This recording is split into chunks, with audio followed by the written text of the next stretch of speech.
আজকে আমি আপনাদেরকে একটি ঘটনা বলবো যা আপনাদের ঈমানকে আরও শক্তিশালী করে তুলবে।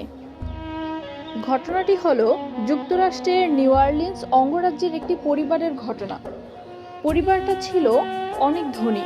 তাদের গাড়ি ডিলারশিপের ব্যবসা ছিল। তাদের দোকান ছিল একেবারে সমুদ্র সৈকতের পাশে।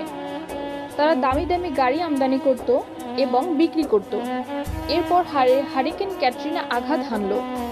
ক্যাটরিনা এসেছিল বিশাল জলোচ্ছ্বাস নিয়ে এবং এর ফলে তাদের কেনার সকল গাড়ি ভেসে গেল। একমাত্র লেক্সাস এলএস মডেলের একটা গাড়ি বর্তমান ছিল এবং পরিবারটা এই গাড়িতে করেই হ্যারিকেন আক্রান্ত এলাকা থেকে পালিয়েছিল।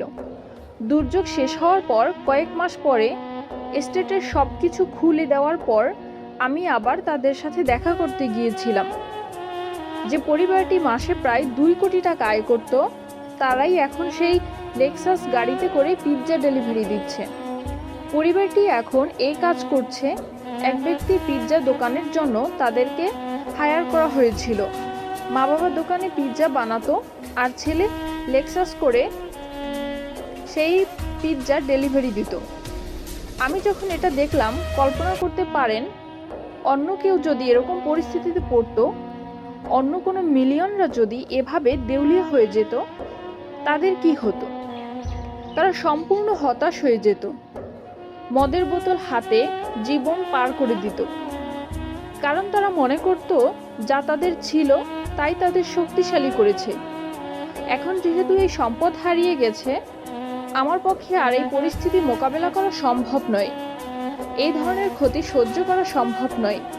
কিন্তু এই পরিবারের ক্ষেত্রে যখন আমি তাদের সাথে দেখা করলাম, সবাই খুবই শান্ত। বাবার অনেক বয়স হয়েছিল।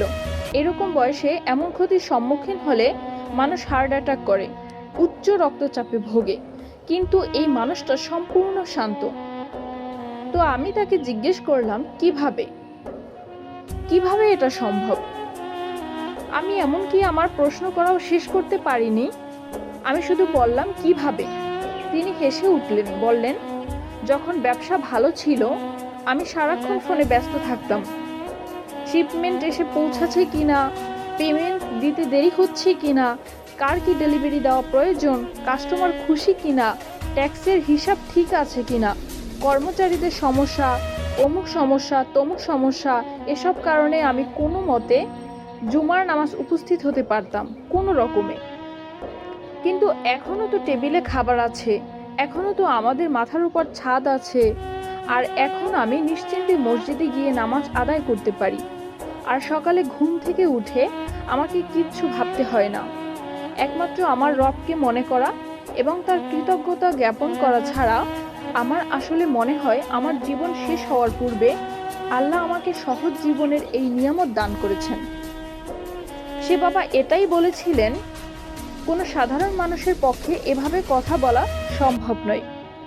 আপনি যদি এমন কথা অন্য কোনো ব্যবসায়ীকে বলতেন, সে বলতো এই লোকটার মাথা নষ্ট হয়ে গিয়েছে, তার সকল সেন্স নষ্ট হয়ে গেছে, আর এজন্যই এখন সে তার মাথায় এই পরিস্থিতির একটা